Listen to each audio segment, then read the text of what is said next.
할렐루야. 철학에도 오신 여러분들을 주님의 이름으로 환영합니다. 주님의 이름으로 축복합니다. 오늘 대연휴 끝에 이렇게 사랑하는 성도님들이 많이 오셔서 정말 감사합니다. 지난주도 많이 오셨는데 오늘 또 이렇게 오셔서 제 마음을 감동시키고 또 은혜를 끼치는 여러분들이요, 제가 감동을 받고 제가 은혜를 받는다면 하나님은 얼마나 기뻐하시겠습니까? 오늘 우리는 하나님의 은혜를 사모해서 왔습니다. 우리 하나님을 사랑해서 왔습니다. 하나님을 더 가까이에서 왔습니다.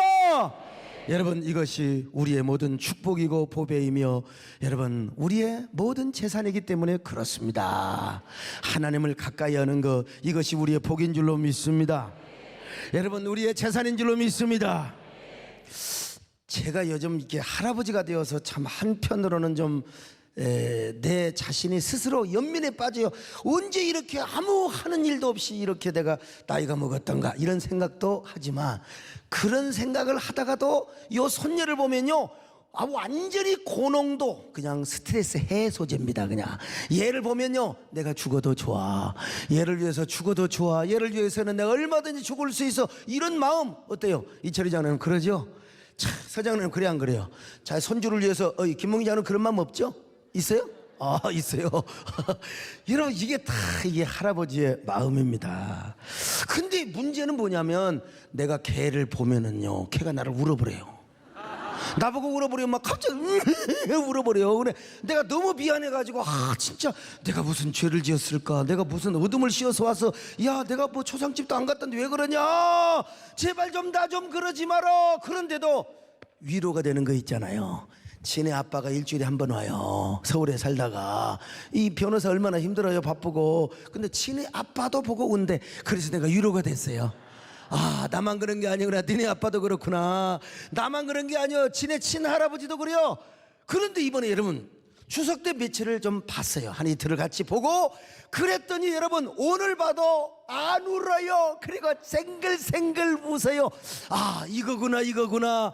여러분, 우리가 손자 손녀도 목사가 좀 며칠 좀 봤더니 애가 얼굴을 익혀가지고 방글방글 웃는 것을 봤습니다. 여러분, 우리 하나님 앞에는 더 그렇습니다.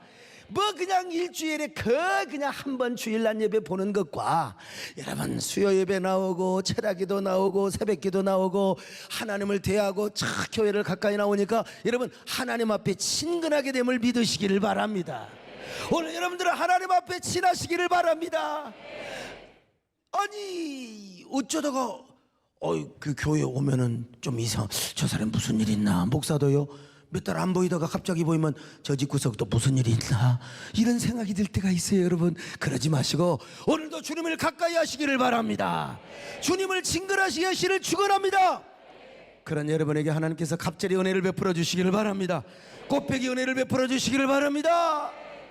좋은 기도원에서 계시는 우리 장로님들을 비롯하여 또 누굽니까? 저 동탄 지상전에서 영상으로 함께하는 우리 성도들, 그리고 TV와 인터넷을 통해서 말씀을 듣는 여러분 모두에게도 동일한 은혜와 축복이 있기를 주의 이름으로 축원합니다.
예수님께서 세례 요한에게 세례를 받으실 때 하늘 문이 열리고 비둘기 같은 성령이 쫙 임했다고 했어요.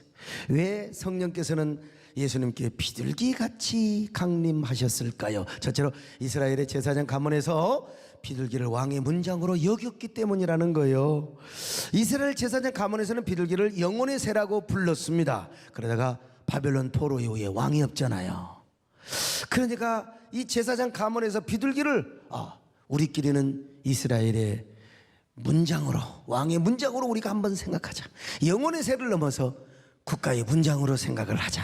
그러니까 이스라엘의 정통 제사장 후손이었던 세례 요한은 그 모습을 보고 예수님이야말로 저분은 하나님 나라의 왕이야, 진정한 메시아야, 이 사실을 알게 되었다는 것입니다. 그래서 오늘 세례 요한은 자기의 제자들과 군중들이 이렇게 고백을 했지 않습니까? 보라, 세상 죄를 지고 가는 하나님의 어린 양이로다.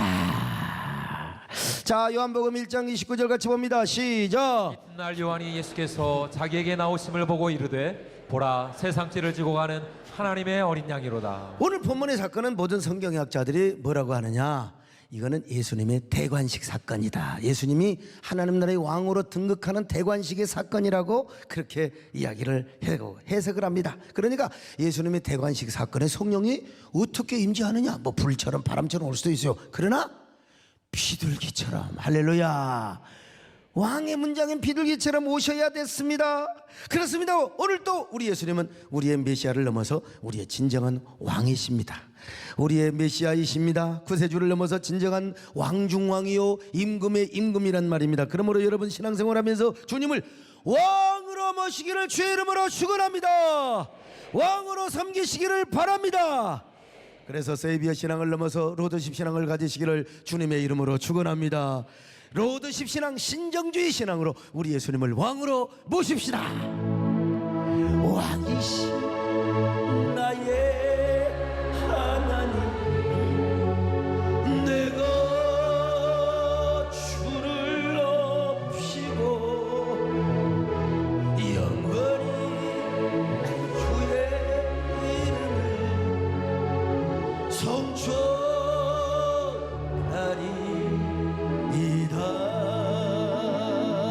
예수 우리 왕 이곳에 오셔서 보좌로 주여이 하사 찬양을 받아주소서.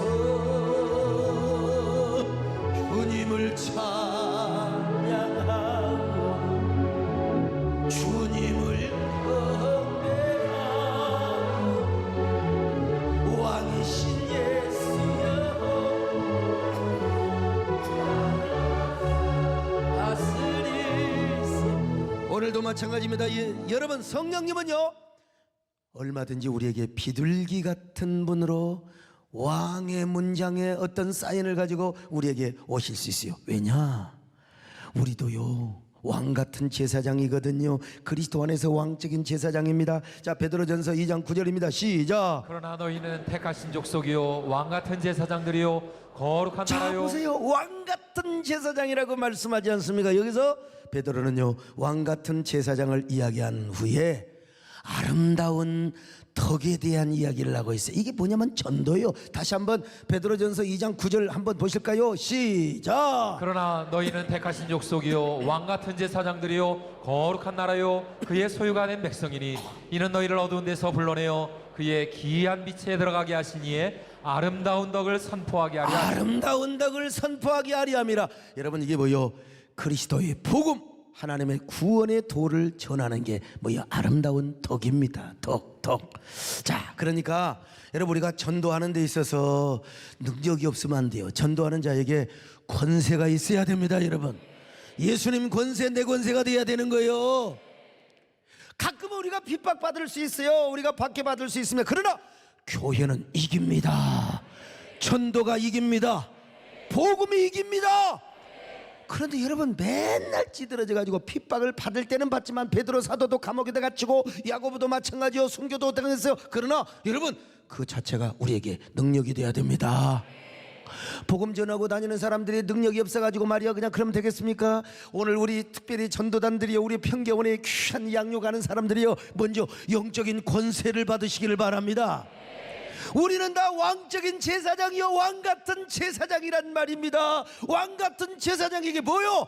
권능이 임해야 돼요. 할렐루야. 비둘기 같은 성령이 임해야 되는 거예요.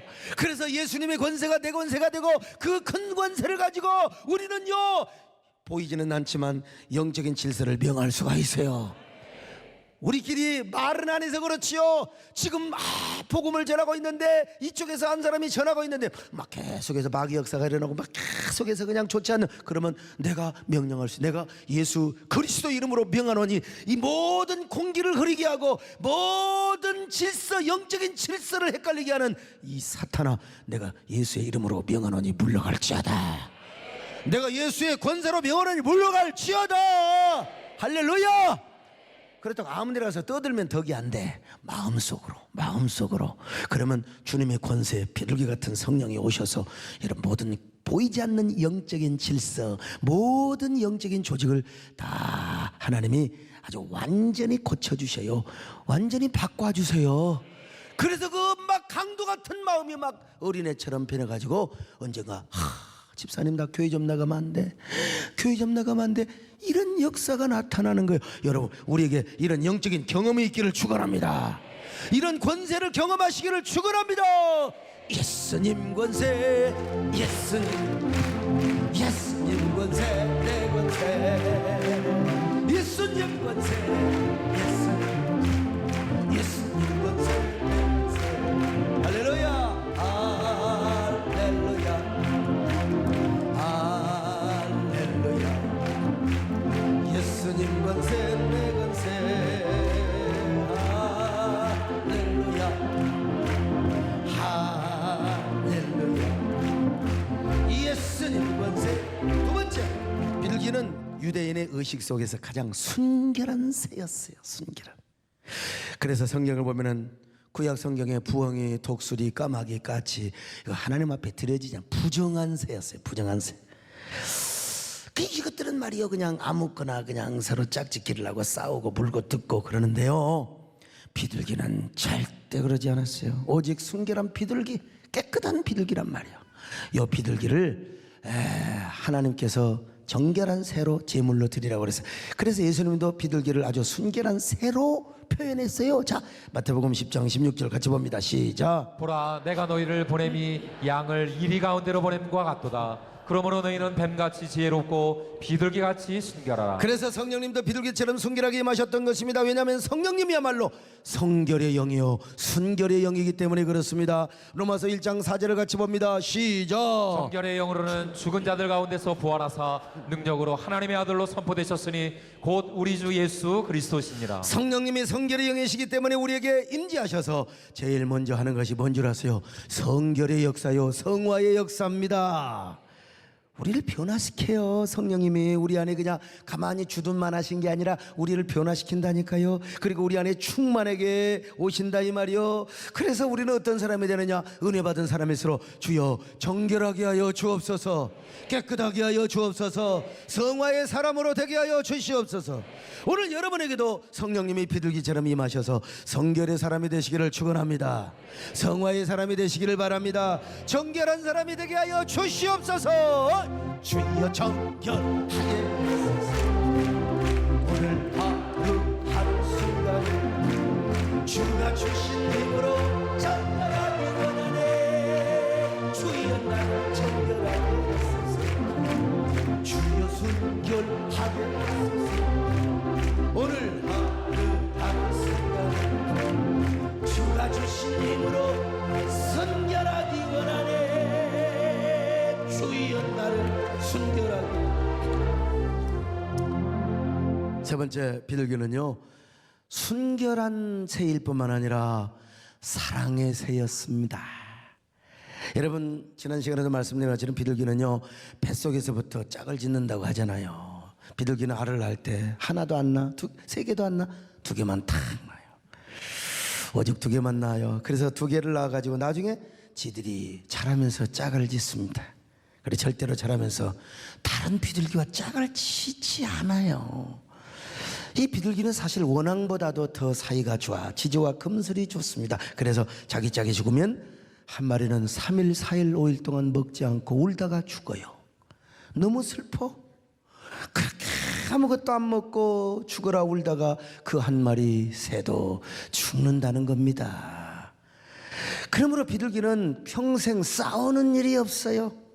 정말 비둘기같이 평화스러운 새가 없어요. 물론 미친 비둘기가, 난 조류학자는 아니니까 미친 비둘기가 한 번씩 있을지는 모르지만 일반적으로 아무튼 비둘기는요 절대로 새장가도 가지 않습니다. 참새나 딱따구리나 까치, 까마귀는요 죽기 살기로 싸워. 그러나 비둘기는 안 싸웁니다. 혈기도 안 냅니다. 성질도 안 냅니다. 항상 비둘기. 그래서 옛날 대중가요에 이런 노래도 있지 않습니까? 비둘기처럼 다정한 사랑들이라면 장미꽃 넝쿨 우거진 그런 집을 지어요. 메아리 소리 해맑은 오솔길을 따라 산새들 노래 즐거운 옹달센터. 이게 중요한 게 아니라 그 다음이 중요해요. 비둘기처럼 다정한 사람들이라면 장미꽃 덩쿨 우거진 그런 집을 지어요. 옆 사람하고 인사 좀 하세요. 집사님, 어쩌면 이렇게 비둘기처럼 생기셨어요. 다들 자신이 없네 비어. 까마귀지, 독수리지, 까치지더다가 참새지더다가 비둘기 열라니까 그래도 괜찮아. 연기하면서 집사님 어쩜 그렇게 오늘따라 비둘기처럼 생기셨어요. 한번 해봐요. 여러분 어쨌든 비둘기 되시기를 축원합니다. 여러분 평화롭게 살다가 평화롭게 죽는 새 비둘기, 원앙보다 더 사이 좋은 비둘기. 그래서 이 비둘기는요 항상 올 때 좋은 소식을 가져다 주세요. 저도요 문자 보낼 때 어떨 때는 가슴이 철렁거릴 때가 있어요. 내가 그냥 몰라도 되는 것까지. 비둘기는 좋은 소식을 가져왔어요. 까마귀요, 중국에서는 길조라고 하지만 우리는 흉조잖아요. 괜히 할아버지가 아픈데 뒤에 감나무 옆에 와가지고 까마귀가 까르르 하면 저런 괴기시중 같은. 그런데요 까치는 뭐 길조라고 하잖아요. 근데 참 이 비둘기는 성경에 보니까 굉장히 좋은 소식, 평화의 소식을 가져왔어요. 노아 홍수 때 얼마나 좋은 소식을 가져왔습니까? 자, 창세기 8장 11절 같이 봅니다. 시작. 저녁 때에 비둘기가 그에게로 돌아왔는데 그 입에 감람나무 새 잎사귀가 있는지라 이에 노아가 땅에 물이 줄어든 줄을 알았으며. 여러분 그래서 옛날에요 비둘기는 전쟁터에서 통신용으로 썼어요. 통신용으로. 그래서 성령께서 이런 비둘기의 모습으로 임하신 겁니다. 여러분 성격을 보니까 성령님은 평화의 영이요, 아멘. 화평의 영이요, 언제나 화목의 영이십니다. 그러니까 예수님께서도 기쁜 소식을 가지고 이 땅에 오셨지 않습니까? 그게 뭡니까? 복음입니다. 복음이요. 그리고 그는 마음이 얼마나 온유하고 겸손하다고 했습니까? 자, 마태복음 11장 28절로 29절 같이 봅니다. 시작. 수고하고 무거운 짐진 자들아 다 내게로 오라. 내가 너희를 쉬게 하리라. 나는 마음이 온유하고 겸손하니 나의 멍에를 메고 내게 배우라. 그리하면 너희 마음이 쉼을 얻으리라. 수고하고 무거운 짐진 자들아 다 내게로 오라. 내가 너희를 쉬게 하리라. 근데 우리 예수님은 어떤 분이요? 마음이 온유하고 겸손하니 내 멍에를 메고 배우라. 그리하면 너희가 쉼을 얻으리라. 오늘 이 밤에도 여러분이 쉼을 얻으시기를 축원합니다. 무거운 짐진 자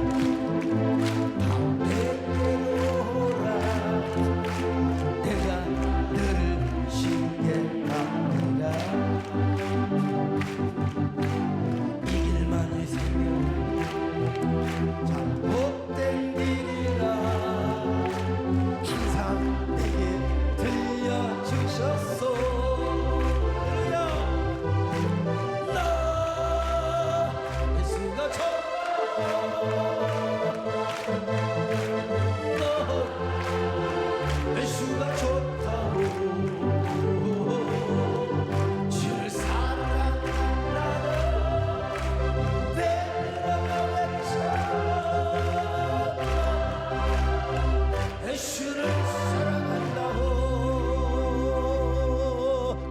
이 비둘기 같은 성령을 충만히 받은 사람은 언제나 어떨까요? 화목하지요. 싸우지 않습니다. 절대로. 화목의 영이 임하고 평화의 영이 임했는데 왜 다투고 싸우겠습니까? 맨날 교회에서 싸움하고 혈기 부리고 시기 질투를 이게 뭐냐? 비둘기 같은 영이 부족해서 그래요. 비둘기 같은 성령, 비둘기 같은 성. 물론 마태복음 25장에 이게 등불이 있는 처녀, 다 똑같이 등불, 이것도 앞으로 설교할 텐데요. 등불은 다 있어요. 그러니까 누구나 다 봉사하고 다 섬기고 나름대로 다 헌금하고 나름대로 교회 생활에. 근데 거기에 기름이 없어갖고 안 됐잖아. 기름. 우리에게 은혜의 기름이 있어야 됩니다. 능력의 기름이 있어야 됩니다. 사랑의 기름이요. 스가랴서 4장에 보니까 여러분 그 성전에 금초대가 뭘로 불타오래? 옆에 있는 감람나무를 통해서 기름을 공급을 받아야 돼. 기름. 그러니까 우리 속에서요 사랑의 원동력 성령의 은혜, 여러분 은혜의 능력이 우리에게 없으면 안 돼. 믿음의 생활에 껍데기는 있어, 등불은 있단 말이요. 그런데 우리 속에 기름이 없으니까 어떻게? 나는 너를 모른다. 오늘 여러분 비둘기 같은 성령을 우리가 충만히 받고요. 정말 이런 사람은 어떤 사람이냐? 화목한 사람입니다. 온유한 사람입니다. 겸손한 사람입니다. 제가 제일 좋아하는 사람이 어떤 사람인 줄 아세요? 화목한 사람. 그러죠. 화목한 사람. 김문식 하나님 어떻게 그걸 또 알아? 혈기 낸 사람 말고, 싸우지 않는 사람 말고 화목한 사람. 화목한 사람. 여러분, 나는 왜 싸우는 걸 싫어하느냐? 내 본능적으로도 어렸을 때 우리 어머니 아버지가 하도 많이 싸우는 모습을 저에게 보여줘. 나는 안 싸우리라. 나는 절대 부부 생활에 안 싸우리라. 근데 보고 자란 게 그것밖에 없어갖고 왜 하필이면 그런 여자를 만나가지고 난 우리 엄마를 미워해서 왜 싸움을 걸어가지고 왜 그랬느냐 이거요. 그런데 나에게도 꼭 우리 어머니 닮은 여자를 주셔가지고 그래 싸운 게 제일 싫어요. 여러분 우리 화목하게 삽시다. 할렐루야. 진짜 여러분 양보하고 우리 혈기 내지 말고 우리 함께 말이죠. 언제나 비둘기 같은 영을 받은 사람은 화목한 사람입니다. 언제나 이 성령께서 충만하시기를 바랍니다. 온유하고 겸손하며 화목하시기를 주의 이름으로 축원합니다. 예수 안에서 우리와 예수 안에서 우리 화목했네. 하나님께 영광 함께 누리소서. 예수 안에서 우리 화목했네. 예수님 때문에 형제를 사랑합니다. 예수님 때문에 자매를 사랑합니다. 예수의 삶, 예수의 주, 예수의 삶, 예수의 주, 예수의 삶, 예수의 주, 예수님 때문에 예수님 집사님을 사랑. 자, 옆 사람을 보세요. 예수님 때문에 권사님을 사랑합니다.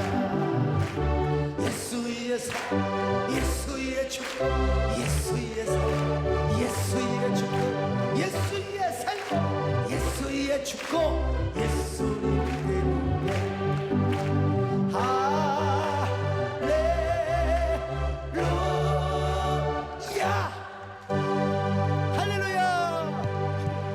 네 번째, 마지막입니다. 비둘기는 항상 하나님께 희생 제물로 드려지는 새였기 때문이죠. 아까도 말씀드린 것처럼 구약에서 비둘기는 번제의 희생 제물로 드렸습니다. 레위기 1장 14절 같이 보실까요? 시작. 만일 여호와께 드리는 예물이 새의 번제이면 산비둘기나 집비둘기 새끼로 예물을 드릴 것이요. 여러분, 소나 양을 드리지 못한 가난한 사람들 비둘기를 드렸어요. 그러니까 우리 교회도 조금 넉넉한 사람은 헌금을 많이 하는 것이고 30주년 헌금 우리가 다 동참하는데 가난한 사람은 뭐 조금 하면 되는 것이고 진짜 가난한 사람은 교회에서 도와줄 수도 있는 것이고 그 상징이 뭐예요? 부자는 황소 바치는 거예요. 황소. 부자는.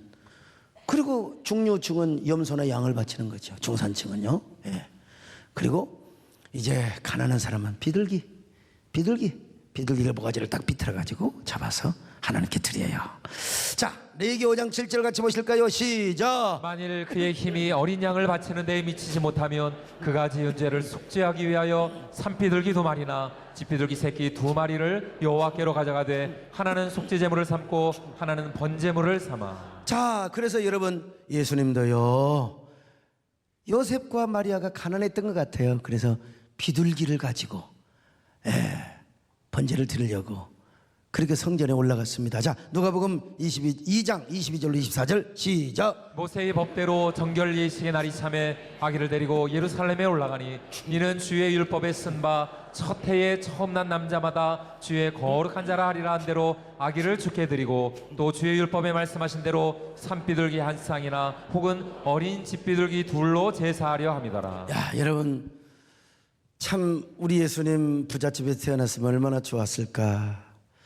그런데요, 뭐 부잣집에서 황태자로 오시는 것보다 가난한 집에 자녀로 오셔서 그래서 인생의 모든 인생 꼴을 다 경험하게 하시고, 그리고 우리 예수님은 다 이게 이 당신의 인간의 모든 경험을 하셨잖아요. 그래서 체휼하신다고 하셨어요. 인간의 모든 연약함을 아시고 우리를 긍휼히 여기실 뿐만 아니라 그냥 긍휼이 아니요, 서목사의 단점도 하시고 약점도 하시고 또 우리 인간의 연약함을 우리 하나님이 그래서 체휼하신다고 해서 우리 주님께서 체휼하셔요. 자, 그런데 그런 그 예수님을 위하여 이제 집비둘기를 하나님 앞에 드리거나 산비둘기 드렸다는 이야기고요. 창세기 15장에 보면은 아브라함이 제사 드리는 사건이 나오는데 이제 아브라함이 하나님께 항변을 합니다. 하나님, 왜 나에게 아들을 준다고 그렇게 아들을 안 줍니까? 나는 아들이 없으니까 나는 종에게 엘리에셀에게 제가 유업을 물려주겠습니다. 그때 하나님께서 말씀하시죠. 야, 아브라함아, 나 너 아들 분명히 줘. 걱정하지 마라. 자, 창세기 15장 4절 5절 같이 봅니다. 시작. 여호와의 말씀이 그에게 임하여 이르시되 그 사람이 내 상속자가 아니라 내 몸에서 날 자가 내 상속자가 되리라 하시고 그를 이끌고 밖으로 나가 이르시되 하늘 우러러 무뼈를 셀 수 있나 보라. 또 그에게 이르시되 내 자손이 이와 같으리라.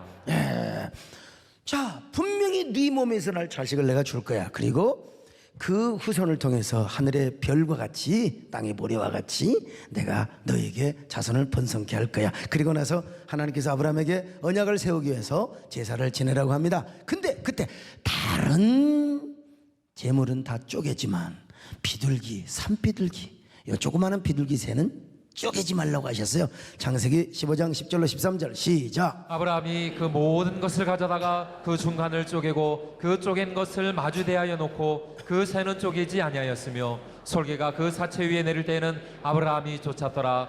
해질 때에 아브라함에게 깊은 잠이 임하고 큰 흑암과 두려움이 그에게 임하였더니 여호와께서 아브라함에게 이르시되 너는 반드시 알라. 내 자손이 이방에서 객이 되어 그들을 섬기겠고 그들은 400년 동안 내 자손을 괴롭히리니. 우리 아브라함 할아버지께서요, 선조께서 다른 짐승은 다 쪼갰어요.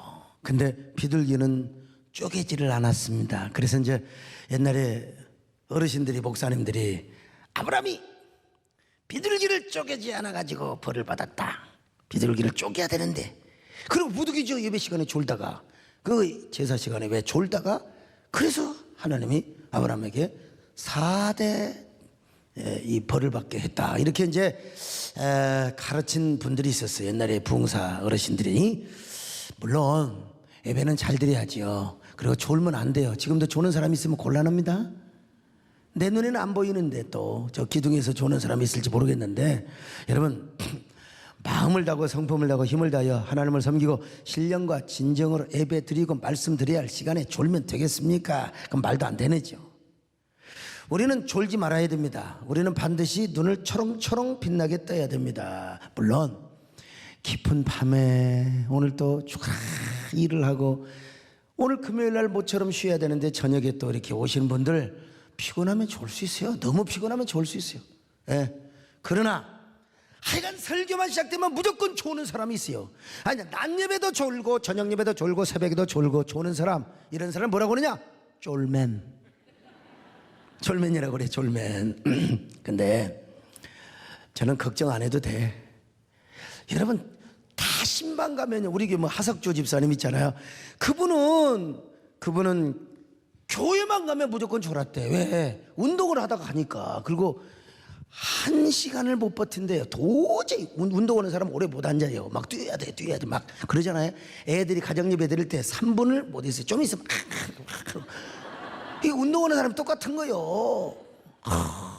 그런데 우리 교회 와서 1시간 반 예배를 드려도 졸지 않는다. 이거는 저에게 주신 하나님의 은사입니다.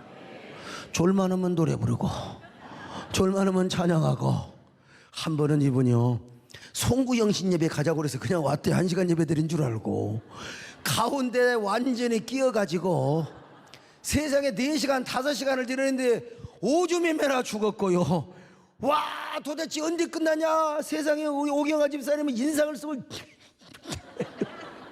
그래도 4시간 5시간을 다 기다리고 끝까지 기다려서 안수기도를 받고 갔다는 기적을 이뤘다는 거예요. 그래서 이제 한 번 참석했더니 2번, 3번, 4번 이제 다 이게 되더라는 겁니다, 여러분요. 참 하나님께서 저에게 주신 은혜이기도 하고요. 근데 목사가 열심히 설교하는데 이게 성도가 준다 안 되거든요, 사실은. 근데 이제 어떤 성도는 그것은 누구 책임이냐? 목사님 책임이라는 거예요. 왜 우리를 졸리게 하느냐? 설교를 재밌게 하거나 감동 있게 하거나 설교를 아주 능력 있게 하면 우리가 어떻게 졸겠느냐? 근데 설교 3분만 되면 졸리는 걸 어떡하느냐? 아이 참, 한참 목사님이 설교하는데 앞에서 권사님이 맨날 조는 거예요. 그래서 설교다 성질이 나가지고 좀 이 권사님 저 박 권사님 좀 깨우세요. 그랬더니 그 권사님 뭐라고 한 줄 아세요? 목사님이 졸리게 해놓고 왜 나한테 깨우라고 해요? 목사님이 졸리게 했잖아요. 이 얘기를 듣고요, 참 충격을 받았어요. 나도 진짜 설교 정말 잘해야 되겠구나. 그런 얘기 있다고 있잖아요. 여러분 다 아시지만요, 천국 가서요, 목사가 빵보자 쓰고 짬뽕 바다를 했다는 거예요. 하나님, 이게 뭡니까? 근데 택시기사는 말이요, 막 주님 옆에서 재롱을 피우고 얼마나 영광을 누리는지. 그래서 목사가 막 그냥 항의를 했다는 거예요. 어떻게 이럴 수가 있습니까? 그랬더니 야, 너는 설교한다고 하지만 맨날 졸리게 했지 않냐? 근데 이 총알택시 기사는 얼마나 운전을 개같이 했든지 뒤에 타는 손님이 아버지 도와주시옵소서, 아버지 도와주옵소서 항상 깨어 기도하게 하였느니라. 이게 참 일리가 있는 것 같아요. 일리가 있는 것 같아요. 하도 설교 시간에 좋으니까 사모님이 제안을 했대요. 목사님, 강단 뒤에다가 시계를 걸어 놓으세요. 시계를 걸어 놓으면요 절대 안 졸아요. 그러니까 안 졸더래요. 아이고, 설교가 언제 끝나냐 저 시계 보고요. 목사님을 봐야 되는데 시계를 봤다는 거야. 나는 그래도 감사한 게 시계 걸어 놓을 필요가 없어요. 왜 그러느냐? 그냥 설교하다 말고 조는 사람 있으면 이 기쁜 소식을 온 세상 전하. 그러니까 이런 찬양을 하는데 조는 사람은 그건 기적이죠. 그거 절대로 그럴 수가 없죠. 조는 사람이 있으면 하여간 어떨 때는 막 제가 또 대중가요를 개사해가지고 그러면 졸다가도 팍 떠버립니다. 그냥 팍 떠버려. 어메, 뭐 설교도가 이런 노래를 부르시고. 그래서 제가 졸 수가 없어요. 오늘 여러분들 항상 졸지 마시고, 항상 깨어서 말씀을 들어도 졸지 마시고, 기도할 때도 졸지 마시고, 졸지 마시기를 주의 이름으로 축원합니다. 아멘. 하늘에 가득한 영광의 온 땅에 충만한 존귀하신 하나님, 생명과 빛으로 지혜와 권능으로 언제나 지키시는 하나님, 성부와 성자와 성령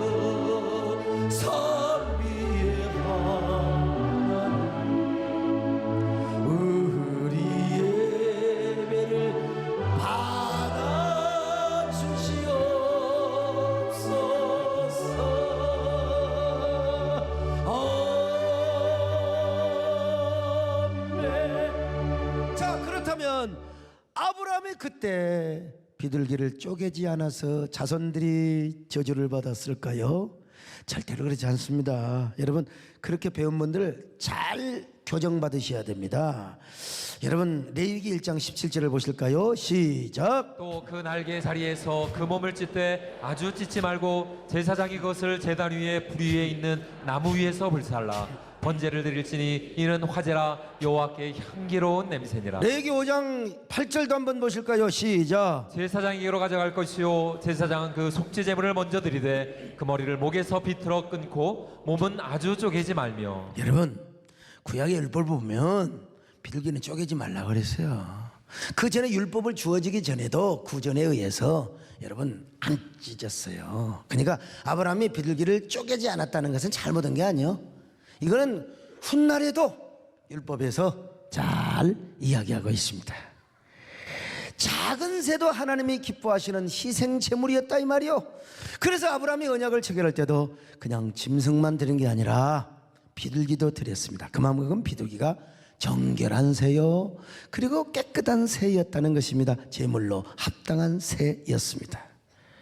그러니까 아브라함의 자녀들이 애굽에 끌려가서 고생하고 이거는 구원사적인 섭리요. 이미 다 미리서 하나님이 말씀하시고 예정하셨던 것입니다. 왜냐하면 그 가나안 땅에서는 그렇게 뻥튀기 할 수가 없어요. 애굽으로 고센 땅에 보내어서 요셉을 미리 하나님이 다 보내신 거예요. 그래서 야곱의 후손들을 일으키려고 했던 겁니다. 어쨌든 간에 오늘 여러분 이 비둘기 성결한 새요 정결한 새요 뿐만 아니라 하나님 앞에 희생으로 제물로 드렸던 새라는 거예요. 따라서 예수님께 비둘기처럼 성령이 오셨다는 것은 예수님께서 장차 하나님에 의해서 비둘기처럼 정결한 제물로 깨끗한 제물로 죽으실 것을 예시적으로 가르쳐주는 의미로도 설명할 수 있습니다. 왜냐하면 예수님은 우리를 구원하시기 위하여 속죄의 제물로 오셨고 생축의 제물로 오셨어요. 자, 에베소 5장 2절입니다. 시작. 그리스도께서 너희를 사랑하신 것 같이 너희도 사랑 가운데서 행하라. 그는 우리를 위하여 자신을 버리사 향기로운 제물과 생축으로 하나님께 드리셨느니라. 따라서 여러분 우리가 비둘기 같은 성령의 은혜를 받으면 우리는 어떤 삶을 사느냐? 평범한 삶을 거부합니다. 좋은 삶을 거부할 수. 언제나 우리는 하나님 앞에 빚진 자가 되어서 하나님 앞에 헌신하고 살아가지요. 성령 충만을 받았는데 헌신하고 싶은 마음이 없다. 이건 은혜를 잘못 받은 거예요. 정말 우리가 은혜 충만받고 성령 충만을 받으면 반드시 뭐요? 빚진 자의 마음이 생기게 되어 있습니다. 비둘기 같은 성령이 우리에게 임하는데 어떻게 주님 앞에 우리가 헌신의 제물이 안 되겠습니까? 희생의 제물이 안 될래야 안 될 수가 없고 헌신의 삶을 안 살래야 안 살 수가 없습니다. 은혜를 받으면 빚진 자가 되는 거예요. 여러분들이 소목사 보고 별 볼 일 없고 어쩌고 하는데 오늘 설교를 듣고 은혜를 받아요. 그러면 소목사가 달리 보여요. 그리고 빚진 자가 되는 거예요. 빚진 자, 여러분도 은혜 받으면 빚진 자가 되잖아요. 빚진 자, 오늘 주님 앞에 은혜 받고 비둘기 같은 성령님의 은혜를 충만히 받고 여러분들이 다 빚진 자의 마음을 가지시기를 축원합니다. 아멘. 나는 빚진 자, 나는 빚진 자, 예수님께 빚진 자, 나의 죄 짐을 대신 지시고 십자가 위에 달아졌네. 오 하나님 아버지,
이렇게 표현했어요. 로마서 1장 14절 같이 봅니다. 시작. 헬라인이나 야만인이나 지혜 있는 자나 어리석은 자에게 다 내가 빚진 자라. 사도 바울은 빚진 자요. 하나님 앞에 은혜를 입었는데 그 빚진 자의 마음이 누구한테?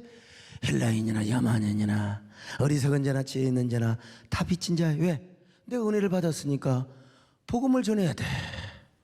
다 빚진 자의 마음이 생기는. 세상에 당신이 나보다 예수를 먼저 믿었으면 나보다 훌륭한 사도가 되고 훌륭한 일꾼이 될 텐데 나도 그런 마음이 있어요. 아니 정말 멋있는 사람, 하나님께서 더 키 크고 목소리 좋고 노래 잘하고 설교 잘하고 진짜 멋있는 사람을 하나님이 불러서 했으면 좋았을 텐데 왜 나같이 찐빵을 불러서 만두 같은 놈을 불러서 이렇게 하는가. 근데 요즘 참 하나님께서요 다 시대에 맞게 쓰시는 거예요. 요즘 A급 코드는요 인기 없습니다. 막 너무 키 크고 완벽하고 말이죠. 뭐 성령 보도로 뭐 이런 사람 별로 니끼예요, 니끼예요. 요즘은 B급 코드가 대세입니다. 뭔가 좀 부족한 듯하고 약점도 있고. 우리 집사람 막 맨날 이거 뭐 어디 묻어 있는 거 이런 것만 하는데 여러분 좀 이렇게 밥풀도 묻고 좀 부족한 게 있어야지. 아니 저 같은 사람 스타일이 막 여기 손수건 차고 막 할렐루야 그러면 이게 기생 오래비 같아요. 저 같은 사람 저 같은 사람대로 살아가야 돼요. B급 코드. 이게 대세입니다. 요즘 시대에 하나님의 저를 알아서 쓰시려고 B급을 부르는 거야. 근데 요즘은 진솔함과 간절함, 훨씬 더 승부수를 두고요. A급은요 그러다가 뭐 하나 딱 하나 터졌다 하면은 매장당해버려. 근데 저 같은 사람은 괜찮아요. 실수도 하고 연약함도 있고 다 원래 B급인 줄 알아. 근데 B급이 어느새 보니까 A급을 이겨버렸네. 비웃는 사람들은 회개할지어다. 아니 내가 그렇게 해석한다 이거예요. 내가 그렇게 해석해요. 오늘 여러분 그 대신 저에게 뭐가 있느냐? 빚진 자의 마음이 있어요. 빚진 자. 나 여러분 봐도 항상 빚져요. 장로님들 내가 이렇게 막 어떤 사람 막 장로님들 큰 소리 지르면 내 마음에 빚진 마음이 있습니다. 너무 감사해. 너무 감사. 여러분 다 감사하고 이렇게 음악회도 할 수 있어서 얼마나 감사하고요. 30주년도 이렇게 다 따라와 주셔서 너무너무 감사하고요. 참 2년 전년 다 있는데 30주년 얼마나 우리가 정말 얼마나 감사합니까? 그냥 여러분에게 그냥 맨날 절하고 싶어요. 그래서 이번에 30주년 거기에 그 영상 맨 뒤에도 내가 그렇게 했다니까 난 이 땅에서 여러분을 만나는 것 자체가 가장 큰 행운이고 기적이고 축복입니다. 할렐루야. 오늘 빚진 자의 마음, 요즘 현대 성도들은요 은혜 안 받으려고 그래. 왜? 빚진 자의 마음이 오니까. 그러나 우리가 은혜 받고 빚진 자의 마음을 갖는 게 이게 행복한 성도입니다. 행복한 성도요. 그렇다고 여러분 다 전문사 갖고 라는 것도 아니잖아요. 이런 마음, 죄악의 썩을 때 욕심을 하나님께서 이렇게 빚진 자의 마음을 주셔서 너무나 감사합니다. 오늘 여러분 성령님은 비둘기처럼 오셨습니다. 비둘기 같은 성령님은 예수님께뿐만 아니라 우리에게도 오실 수 있습니다. 오늘 왕적인 제사장으로 살아가시기를 축원합니다. 정결한 삶을 사시기를 바랍니다. 헌신의 제물로 헌신되는 여러분 되시기를 축원합니다. 언제나 이런 사람이 되시기를 주의 이름으로 축원합니다. 아멘.